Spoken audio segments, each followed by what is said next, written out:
With floods wreaking havoc in Queensland and New South Wales, Peter Dutton took the unusual step on Sunday of setting up a GoFundMe page for disaster recovery. When asked about why Peter Dutton was crowdfunding disaster recovery when the government was sitting on mountains of cash, Scott Morrison responded with this. That sounds to me like someone doing their job. So I commend Peter for what he's doing.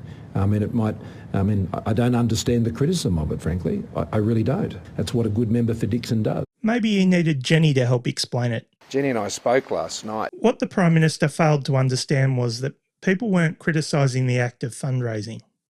People were being critical of the fact that a senior member of his government had taken the time to set up a GoFundMe page in his name. A member of the government that has billions of dollars sitting in its coffers for times just like this. Rather than trying to crowdfund disaster recovery, Peter Dutton would have been better served tapping his colleagues on their shoulders and getting them to dip into the National Emergency Response Fund. If you're not aware of the Emergency Response Fund, it was established in September 2019. It began as a $4 billion bucket of cash to help Australians respond and recover from natural disasters. When the fund was announced, the government said that they would have access to the fund when there was need for additional support in times of natural disaster. There was also a proactive component to the fund as well, allowing it to be spent on ensuring communities were better prepared, improving infrastructure or planning for when disaster hits. That was 2019. Skip ahead to October 2021, Senate estimates, where Labor Senator Murray Wyatt asked a very pointed question. That this fund has been operational for nearly 2 years.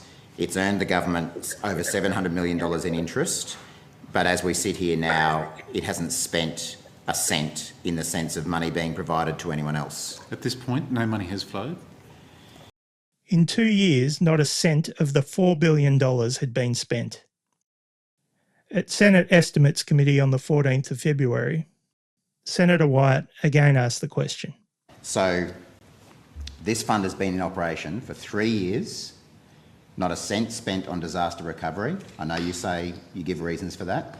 Not a single disaster mitigation project completed, but we're now up to over $800 million that it's earned for the government. So, Minister, isn't it clear that all this fund is doing is actually racking up money for your government rather than helping disaster victims?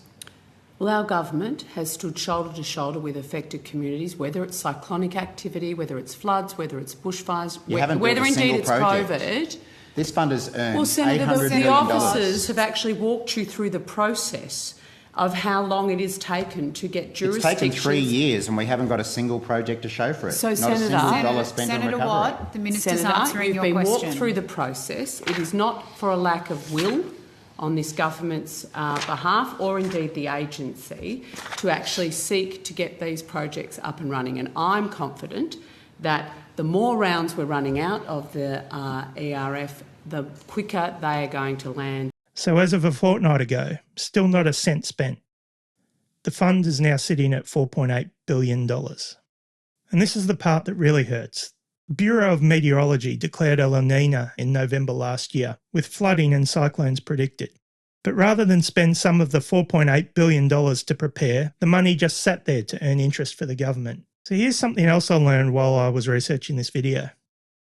There's a Commonwealth scheme called Preparing Australian Communities, the first stage of which allocated some $150 million to support projects that help communities to be better prepared for future disasters and lessen their impacts. Lismore, Australia's most flood-prone city, was left off a list of priority locations for National Disaster Resilience funding under the Commonwealth scheme. So one of the country's most flood-prone cities didn't make the cut. Now you'd have to ask yourself why, and I'm thinking that would be a very good question for an investigative journalist of some kind.